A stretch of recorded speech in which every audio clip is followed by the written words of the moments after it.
Uttaranchal University, Dehradun, NAC A+ accredited university. నమస్తే, welcome to Suman TV. Bengaluru rave party ఇటు సినీ ఇండస్ట్రీనే కాకుండా అటు రెండు తెలుగు రాష్ట్రాలను సైతం కుదిపేస్తుంది. ఈ పార్టీకి సంబంధించి పోలీసులు విచారణ జరుపుతున్న కొద్దీ సంచలన విషయాలన్నీ కూడా బయటకు వస్తున్నాయి. చాలామంది అందులో డ్రగ్స్ కూడా తీసుకున్నారని వారికి నోటీసులు కూడా పంపించడం జరిగిందనే వార్త బయటకు వస్తుంది. సో ఈ అంశంపై మాట్లాడేందుకు మనతో పాటు ఉన్నారు రిటైర్డ్ ఎస్పీ సర్వేశ్వర్ రెడ్డి గారు. నమస్కారం సార్. నమస్తే అమ్మా. బెంగళూరు రేవ్ పార్టీ సో గత 4 రోజుల నుంచి ఇదే న్యూస్ చాలా ఎక్కువగా వినిపిస్తున్నటువంటి న్యూస్. అందులో చాలామంది 103 మంది వరకు పాల్గొంటే 86 మంది వరకు కూడా అందరూ కూడా డ్రగ్స్ తీసుకున్నారని తేలిందని తాజాగా వస్తున్నటువంటి వార్త. అసలు ఈ రేవ్ పార్టీ కల్చర్ అనేది యాక్చువల్లీ ఎక్కడ ఎప్పుడు ఎలా స్టార్ట్ అయింది, ఏముంటుంది అసలు రేవ్ పార్టీలో అని తెలుసుకోవాల ఆలోచన జనరల్ పీపుల్కి అయితే ఉంటుంది. అసలు రేవ్ పార్టీ అనేది it's a cultural party. 1950 it was started in England. 1950 సంవత్సరంలో ఇంగ్లాండ్లో స్టార్ట్ అయింది. Music and dance and musician చెప్పేవారు. అక్కడ కల్చర్తో కూడుకున్నట్టు కల్చరల్ పార్టీ. పరిణామ క్రమంలో ఇది మొత్తం వరల్డ్ వైడ్గా ఇదైపోయింది. ఈ మధ్యకాలంలో మన భారతదేశాన్ని కూడా చుట్టుముడుతుంది. అందులో మొత్తం ఫస్ట్ గోవాలో ఎంటర్ అయింది రేవ్ పార్టీ. గోవాలో ఎంటర్ అయ్యి దానివల్ల తర్వాత రూపాంతరం గురించి చెందింది. రూపాంతరం ఏం చెందిందంటే అప్పుడు మద్యం లేకుండే, ఇప్పుడు డ్రగ్స్కి వచ్చింది. తర్వాత లిమిటెడ్ పీపుల్ అన్లిమిటెడ్ ఎంజాయ్మెంట్ అనేది దాని slogan. Limited people unlimited enjoyment అంటే ఇట్ మీన్స్ డిఫరెంట్ మీనింగ్స్ వస్తాయి. అట్లా ఆ విధంగా కండక్ట్ చేసి ఇక్కడ వాసన అనేటువంటి ముఖ్యం ఉండే క్రికెట్ దాంట్లో ఇది తెలుసు. విజయవాడ, ఇప్పుడు విజయవాడకి వెళ్ళిపోయిండు, ఢిల్లీ పోయిండు, గోవా పోయిండు, గోవా సింగపూర్ పోయిండు, మలేషియా పోయి మళ్ళీ హైదరాబాద్కి వచ్చి ఇతను చేస్తున్నటువంటి ఇది అంటే అలవాటు లేని వాళ్ళతో ఎవరు చేయించరు. ఒక క్రియేట్ చేసే ఆప్షన్ వదిలిపెట్టడం రేవ్ పార్టీ అంటే ఇట్స్ ఫ్యాంటసీ డిసిజన్. అంటే దీన్ని నిషేధించడానికి కూడా రీజన్ అవేనా? అందులో ఢిల్లీ హైకోర్టు పర్మిషన్ ఇచ్చింది దీంట్లో.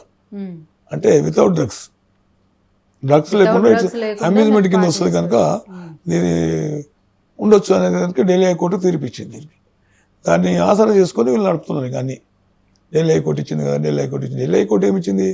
డ్రగ్స్ తాగి ఊగి రేగిపోవని కాదు కదా. ఢిల్లీ హైకోర్టు ఇచ్చింది ఇది అమ్యూజ్మెంట్కి వస్తుంది, రిక్రియేషన్ కింద వస్తుంది కనుక మ్యూజిక్ ఉంటుంది, ఇక రకరకాల అమ్యూజ్మెంట్స్ ఉంటాయి కనుక నడుపుకోవచ్చు అనేటువంటిది ఒక యాక్ట్. అదే వాళ్ళంతా ఫండమెంటల్ రైట్స్ గురించి, ఇండివిజువల్ లిబర్టీ గురించి దాన్ని నోటీసులు పెట్టుకొని ఇస్తుంది కోర్టులు ఏమైనా. కానీ దాని మాట ఇవి నడుస్తున్నాయి కదా డ్రగ్.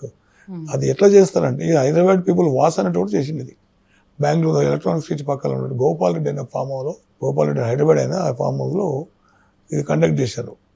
ఇది అప్పుడప్పుడు ఆలపై సడన్గా కండక్ట్ చేసేది కాదు. ఇది ఇప్పుడు ఇంతకుముందు యూట్యూబ్లో మనం స్టాటస్ దీంట్లో కాల్ చేస్తుండే, ఇది మన వాట్సాప్లో గ్యాదర్ చేస్తారు. ఇప్పుడు వాట్సాప్ అంటే ట్రాక్ అవుతుంది అని భయంతో సిగ్నల్ యాప్ వేసిండు. సిగ్నల్ అంటే పర్సన్ టు పర్సన్ ఎక్కడ పోతుంది. సిగ్నల్ యాప్తో కండక్ట్ చేసుకుంటూ అందరినీ కలెక్ట్ చేస్తారు. అక్కడ పార్టిసిపేట్ చేసే వాళ్ళు ఇప్పుడు ఈ సినిమాలకు సంబంధించిన పోయినంటే వీళ్ళకు ఎంట్రీ ఫీజు తీసుకోరు జనరల్గా. సో వీళ్ళ అట్రాక్షన్ పార్టీ కనుక ఎంట్రీ ఫీజు తీసుకోరు. దాంట్లో 26 మంది అమ్మాయిలే ఉన్నారు, మిగతా పెద్ద మనుషులు ఉన్నారు, మన పొలిటీషియన్స్ ఉన్నారు, సినిమాలకు చెందినటువంటి తారలు, తారకమణులు, తారలు అంతా ఉన్నారు దాంట్లో.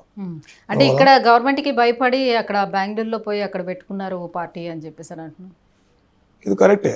ఇప్పుడు పెట్టేటోళ్ళు ఇక్కడ గవర్నమెంట్ అంటే ఇప్పుడు ఇది రేవు పార్టీ ఎట్లా పెడితే అంతకుముందు ఒకసారి జరిగింది టీఆర్ఎస్ గవర్నమెంట్ ఉన్నప్పుడు ఇబ్రాహీంపట్నం ఏరియాలో జరిగింది. స్ట్రిక్ట్ అనే యాక్షన్ తీసుకున్నారు. కానీ మరి ఏమైందో ఇక దూరం ఉంటే మంచిగా ఉంటుంది మన స్టేట్లో ఎందుకనే కాన్సెప్ట్ కింద ఈ పోయే వాళ్ళు కస్టమర్స్ కోరిక మేరకు అక్కడ పెట్టినట్లుంది. వాడు భయపడిపోయింది కదా, కస్టమర్ కోరిక దూరంగా ఉండాలి, అక్కడ ఏం చేసినా ఎవరు వెళ్ళకూడదు అనే కాన్సెప్ట్ కింద అక్కడికి ఆ ఫామ్ హౌస్కు నెట్ పని చేయదు. దానికి నెట్ పని చేయదు. అక్కడ కొంచెం ఇంటీరియర్ లొకాలిటీ ఉంటుంది, దగ్గరనే కానీ ఇంటీరియర్ లొకాలిటీలో. తర్వాత ఇంకొకటి ఏంటంటే ఈ రేవ్ పార్టీ వీళ్ళు సిగ్నల్ యాప్లో కలెక్ట్ చేసుకొని ఫీజులు కలెక్ట్ చేసుకొని ఒకరికొకరు ఇంటిమేట్ చేసి ఇంతమంది వస్తారు. అట్లా 103 మెంబర్స్ వచ్చిన అక్కడ 86 మంది డ్రగ్ తీసుకున్నారు, నోటీస్ సర్వ్ చేసిండ్రు, పాజిటివ్ వచ్చింది. వాళ్ళకు యాక్షన్ తీసుకుంటారు. ఏం యాక్షన్ తీసుకుంటారు అంటే కన్జ్యూమర్కి తక్కువ ఉంటుంది. అంటే పార్టీలో పాల్గొన్న ప్రతి ఒక్కరిపైన ఏం యాక్షన్ ఉండదు. ఎవరైతే డ్రగ్స్ తీసుకున్నారో డ్రగ్స్ తీసుకున్న వాళ్ళ మీదే ఉంటుంది. 86 మిగతా అందరు 20 మంది 26 మంది వాళ్ళ మీద ఎలాంటి యాక్షన్ ఉండదు. అమ్యూజ్మెంట్లు వస్తారు, ఇండివిజువల్ లిబర్టీలు వస్తారు వాళ్ళు, అంతా యాక్షన్ లేదు. అది అక్కడ అంతగా ఇది. తర్వాత ఇప్పుడైతే ఏదో ఉందో ఇది ఫస్ట్ దీనికి రేవ్ పార్టీకి బేస్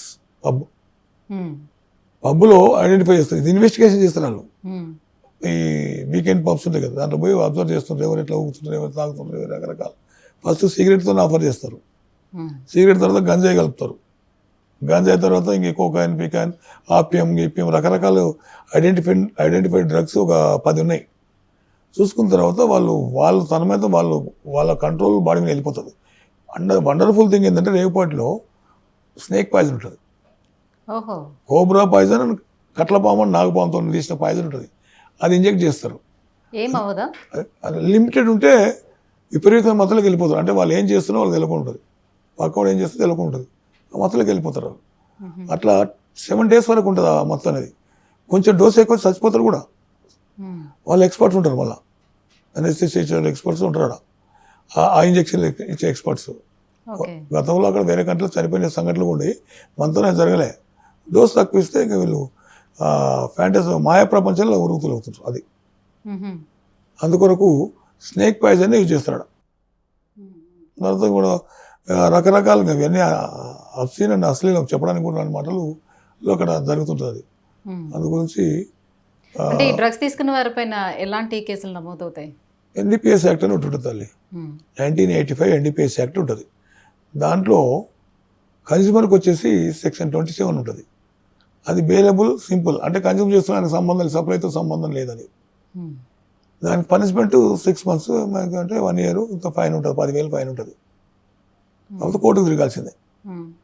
1 year పనిష్మెంట్ అయినా పనిష్మెంట్ కదా, జైల్లో ఉండేవాళ్ళు కదా, కూర్చొని లెక్క పెట్టాలి కదా, సోషల్ స్టేటస్ పరువెంతపోతుంది కదా. మరి అది వాళ్ళకే తెలవాలి.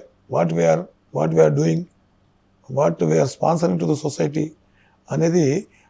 దాంట్లో ఉన్నోళ్ళంతా కూడా చిన్నోళ్ళు ఏం కాదు, రాజకీయ ప్రముఖులు ఉంటారు, సీనియర్ తారాలు ఉంటారు, రకరకాల ఉంటారు. అంటే సప్లై చేసిన వాళ్ళకి ఎలాంటి పనిష్మెంట్ ఉంటుంది, తీసుకున్న వాళ్ళకి ఎలా ఉంటుంది? తీసుకున్న వారికి నేను ఇప్పుడు చెప్పింది section 27 of NDPS act 1985 89 amendment అయిన తర్వాత 1 year చేశాను. తీసుకున్న వారికి సప్లైతో సంబంధం లేదు కనుక కన్స్యూమర్ కింద తీసుకుంటారు. అది 41లో నోటీస్ సర్వ్ చేసి పాజిటివ్ రిపోర్ట్ వస్తే ఇమీడియట్లీ వాళ్ళకు బెయిల్ ఇస్తారు పిలిచి. లేకుంటే ఇంకొక ఫెసిలిటీ ఉంది, ఫస్ట్ అటెంప్ట్లో వచ్చిన తెలియక వచ్చింది అమ్మాయి, దీని మీద కౌన్సిలింగ్ ఇచ్చి వాళ్ళ పేరెంట్స్కి హ్యాండ్ ఓవర్ చేస్తారు.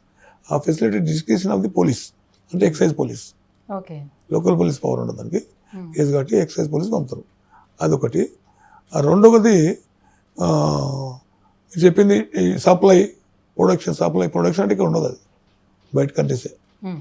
సప్లై తీసుకురావాలి. సప్లై తీసుకొస్తే 10 years మినిమం ఉంటుంది, 20 years మ్యాక్సిమం ఉంటుంది. ఇంకా కొంచెం అగ్రవేటివ్ ఫార్మ్ ఆఫ్ దిస్ థింగ్ ఉంటే 30 years వరకు పనిష్మెంట్ ఉంటుంది. అది అందుకొరకు ఈ డబ్బులు ఉన్న వాళ్ళంతా ఆడతారు, ఇది చిన్న చిన్న వాళ్ళు ఆడరు. మదం ఎక్కి డబ్బుతో ఉన్న వాళ్ళంతా చేస్తున్నటువంటి వికృత క్రీడ, పైశాచిక ఆనందం. అయితే నటి హేమ విషయం ఎక్కువగా వెలుగులోకి వచ్చింది బికాస్ ఆఫ్ ద రీజన్ ఏంటంటే తను చేసుకుంది అని చెప్పుకోవచ్చు.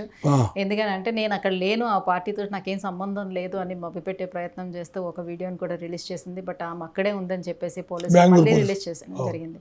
సో ఇట్లా మభ్యపెట్టడం అనేది చేయటం వల్ల దీనికి కూడా ఏమైనా కేసులు ఉంటాయా? మభ్యపెట్టినంత మాత్రం పోలీస్ ఇస్ నాట్ బ్లైండ్. ఇప్పుడు సీక్రెట్ రికార్డింగ్ చేస్తారు వాళ్ళు ఎవరు నిర్వాహకులు. ఇప్పుడు ఆ వాసంటూ ఉన్నాడు, వాసంటూ చాలాసార్లు జైలుకు వచ్చాడు. వాడు క్రికెట్ బుక్ ఉంటాడు, క్రికెట్లతో సంబంధాలు 150 బుక్లు మనకి విజయవాడలో ఉంటారు. ఒక విజయవాడలో, హైదరాబాద్లో ఉన్నారు, బెంగళూరు ఉన్నారు, ఢిల్లీలో ఉన్నారు. వాడు చాలా పూరెస్ట్ ఫ్యామిలీ. ఫాదర్ ఎక్స్పైర్డ్ అయ్యిండు, ఒక తల్లి ఉంటుంది, ఒక చెల్లెన, ఒక అక్క ఉంటుంది. వాడు డబ్బు విన గ్రెడ్స్తో చేసిన పని అని అనిపిస్తుంది.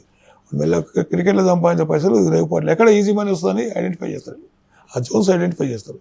ఈ రేవ్ పార్టీ అనే వాళ్ళకు అందరు హ్యావ్సే వస్తారు కదా, లేని వాళ్ళు ఎవరు పోరు. నాకు తెలిసి లేని వాళ్ళు పోరు. ఉన్నోనికి డబ్బు ఖర్చు పెట్టడం అవలేదు కదా.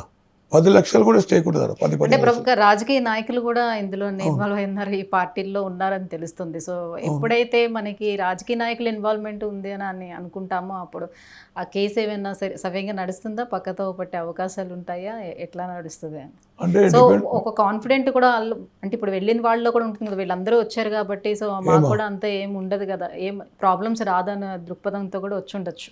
ఇప్పుడు హేమ గురించి మీరు మాట్లాడారు, ఏమైనా అక్కడ లేని ఇక్కడ ఉందన్నారు, ఇక్కడ లేదు అక్కడనే ఉందని వాళ్ళు ఎవిడెన్స్ ప్రూవ్ చేశారు.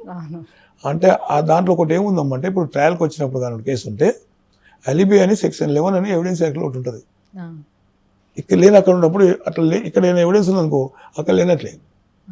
హేమ గారు ఇక్కడ హైదరాబాద్ హాస్పిటల్ ఉండేమన్నా టికెట్ తీసుకున్నదా, లేకుంటే మంచం మీద ఉన్నదా, లేకుంటే ఇంకేదన్నా స్ట్రాంగ్ ప్రైమరీ ఎవిడెన్స్ చూపగలిగితే అక్కడ లేనట్లేదు. అందుకని ఆ లీగల్ ప్రొవిజన్ యూజ్ చేసింది అనుకుంటున్నాం మనం. నాకు ఐడియా వాళ్ళు కాదు అన్నారు కనుక వాళ్ళు she has to prove in the court of law at the time of trial. అందు గురించి వాళ్ళు ఉన్నారంటున్నారు, బిలీవ్ ద ఇన్వెస్టిగేషన్ అంతే, దట్స్ ఇట్. లేదు అని చెప్పిన దానికి ఉంది అని వాళ్ళు ఫోటో చూపించారు, అదంతా చూపించిన తర్వాత టెస్ట్ కూడా చేసిందని తెలుస్తుంది, పాజిటివ్ వచ్చిందని తెలుస్తుంది. అవన్నీ వాళ్ళు ఎవిడెన్స్ అయితే ప్రొడ్యూస్ చేస్తున్నారు కదా. వీళ్ళు ఎప్పుడైతే అక్కడ లేని ఇక్కడ ఉన్న దాన్ని ప్రూవ్ చేసుకోవడానికి section 11 of evidence act use అవుతుంది ఆమెకు కోర్టులో ట్రయల్. తర్వాత నేను వార్నింగ్ ఇట్లా ఇచ్చి కౌన్సిలింగ్ ఇచ్చి ఇడిచిపెట్టే ఛాన్స్ కూడా ఉంటుంది. చెప్తే కదా 6 months పనిష్మెంట్ అది నాట్ బిగ్ పనిష్మెంట్ కాదు, కన్జ్యూమర్ కింద వస్తుంది, తెలిసో తెలియక తాగిన కాడికి వస్తుంది. అట్లా అంటే ఫస్ట్ టైం అయితే అది కూడా ఫస్ట్ టైం ఉండొచ్చు, సెకండ్ టైం ఉంది. ఒకసారి డ్రగ్స్ తీసుకున్న తర్వాత బాడీలోని ఎన్ని రోజుల వరకు అది ఉంటుంది? 6 months వరకు ఉంటుంది. 6 months వరకు ఉంటుంది. ఓకే. అంటే పర్ఫెక్ట్ డిటెక్ట్ చేయాలంటే అప్ టు 6 months. తర్వాత చాలా రోజులు ఉంటుంది, ఎయిర్స్లో వస్తుంది. డ్రగ్ డిటెక్ట్ చేయాలంటే ఎయిర్ ద్వారా కానీ నెయిల్స్ ద్వారా కానీ డిటెక్ట్ చేస్తారు. ఓకే. అక్కడ స్టోరేజ్ పార్ట్స్ అవి. అందు గురించి ఇయర్స్ ఎదురు ఉంటాయి. కొంతమంది ఎప్పుడో చనిపోతే ఒక సైంటిస్ట్ను ఆ ఎంటికల ద్వారా డిటెక్ట్ చేసిన పాయిజన్ అయిందని. Drug is nothing but poison. ఇప్పుడు ఆడ స్నేక్ పాయిజన్ ఇస్తున్నారు కదా, ఆడ కోబ్రా పాయిజన్ కానీ కట్లపాము పాయిజన్ కానీ ఇస్తారు వాళ్ళు లిమిటెడ్. అది ఎక్కడ చూడదు. అది కాకుండా కొకాయిన్ ఇస్తారు, లేకపోతే ఇరాయిన్ ఇస్తారు, లేకపోతే ఆపియం ఇస్తారు, లేకపోతే ఇంకోటి పవర్ఫుల్ డ్రగ్ అది ఇస్తారు. అట్లప్పుడు స్టోరేజ్ ప్లేసెస్ ఉంటాయి. డ్రగ్ను ఎప్పుడైనా డిటెక్ట్ చేయొచ్చు, కాకపోతే అంటే ఇమీడియట్లీ చేస్తే ఇంకా మంచిది, తొందర రిజల్ట్ వస్తుంది. పాజిటివ్ వచ్చిందని చెప్తున్నారు. She has to pay the trial. So ఏదేమైనా సప్లై చేసేవాళ్ళు, అలాగే తీసుకున్న వాళ్ళు, అలాగే ఇప్పుడు హేమా సిచ్యువేషన్లో చూసుకుంటే ఆమె మభ్యపెట్టే ప్రయత్నం కూడా చేసింది కాబట్టి సో ఆ రకంగా కూడా వీళ్ళందరికీ మళ్ళీ ఇప్పుడు ఏమవుతారంటే దానికి ఒక 420 సెక్షన్ యాడ్ చేస్తారు. 420 సెక్షన్ చీట్ చేసిందని ఇక్కడ నుండి అక్కడ నుంచి చెప్పడం చీటే కదా. చీటింగ్ 420 చీటింగ్ వేరే ఉంది, పర్సనల్ చీట్ వేరేది. 417 ఇది 417 సెక్షన్ పర్సనల్ చీట్. చీటింగ్ అంటే dishonest intention to deliver the property comes on cheating, అది వేరే ప్రాపర్టీ. ఇది పర్సనల్ చీటింగ్ 417, అబద్ధం చెప్పడం మోసం చేయడం, కానీ పర్సనల్ చీటింగ్ వస్తుంది, 417 వస్తుంది. అది యాడ్ చేస్తారు 27 అప్పుడు ఎన్డీపీఎస్ యాక్ట్కి 417 ఐపీసీ యాడ్ చేస్తారు, చేసి దాంట్లో ప్రాసిక్యూట్ చేస్తారు పర్సనల్గా అట్లా. సో ఏదేమైనా మొత్తానికి రేవంత్ రెడ్డి ప్రభుత్వం వచ్చిన వెంటనే రేవంత్ రెడ్డి గారు ఇక్కడ ఉన్నటువంటి డ్రగ్స్ మాఫియా పైనే మేజర్ ఫోకస్ అనేది రాగానే స్టార్ట్ చేశారు కాబట్టి ఇక్కడ వదిలిపెట్టి అక్కడికి వెళ్ళారని అంటారు. అది చేయాలి. ఇంకా గౌరవ ముఖ్యమంత్రి 45 రోడ్ నెంబర్ 40 పబ్బులు కూడా సాటర్డే మధ్యాహ్నం నుంచి స్టార్ట్ అవుతాయి. అది కూడా కొంచెం దృష్టి కేంద్రీకరిస్తే బాగుంటుంది. ప్రజలు ఇంటలెక్చువల్స్ ఒపీనియన్, నాట్ మైండ్. అది ప్రభుత్వం కఠిన చర్యలు తీసుకున్నది అటు పోయింది, లేకుంటే పెట్టుకోవడానికి హైదరాబాద్ వికారాబాద్ ఫామ్ హౌస్లో ఉన్నాయి. ఎవరి సాటర్డే సండే అని ఫుల్ బుకింగ్ ఉంటాయి. రెస్టారెంట్ నెట్లో కూడా చూస్తే దొరకవు. ఏదైనా పార్టీ చేసుకుందాం, బర్త్డే పార్టీ ఆ పార్టీ అంటే దొరకవు. Already book sir 3 days back 4 days back అంటారు. అది ఇక్కడ ఉన్నాయి. కల్చర్ అయితే రేవ్ పార్టీ కల్చర్ అయితే కంటిన్యూస్ గా నడుస్తుంది. బట్ ఏంటంటే వితౌట్ డ్రగ్ మీరు పార్టీ చేసుకోవాలి. డ్రగ్ అనేది అఫెన్స్ కాదు. ఢిల్లీ హైకోర్టు జడ్జిమెంట్ చెప్పాను కదా తల్లి. With drug only offence. Even game పత్తలాట కూడా బెట్టింగ్ అఫెన్స్ కాదు. ఇవన్నీ రిలాక్సేషన్కు, రిక్రియేషన్కు, పర్సనల్ లిబర్టీ గురించి రాజ్యాంగం ప్రొవైడ్ చేసిన హక్కులు అవి. అట్లా ఇది అట్లా ఉత్తపప్పుకి ఎవరు పోరు, ఉత్తరేదానికి ఎవరు పోరు. ఉట్టి మాట అది. నాడు 1 రోజులో రాస్తే 3 రోజులు క్లోజ్ చేసుకుని వెళ్ళిపోతాడు. అంత తప్పు జరుగుతుంది. ఇదంతా డబ్బులు ఉన్నోళ్ళు ఎట్లా ఖర్చు పెట్టాలని ఆలోచించుకుంటే ఇలాంటి వక్రందారులకు, ఊహాలోకంలో తిరుగుటోళ్ళకు ఫ్యాంటసీ డిసీజ్ ఉంటుంది కొంతమందికి. ఊహా స్వర్గంలో తిరుగుతుంటారు. వయసులో ఏం చేయాలి అర్థం కాక జాక్యాంగ చిల్లరే అంటారు. పోయి అక్కడ ఇరుక్కొని పోలీసులు పట్టుకొని ఇక్కడికి వస్తాం అంతే. Right, thank you so much for joining with us, sir. Thank you. Thank you తల్లి, నమస్తే. సుమన్ టీవీలో మీ పర్సనల్ అండ్ బిజినెస్ ప్రమోషన్స్ కోసం కింది నెంబర్కి కాంటాక్ట్ చేయండి.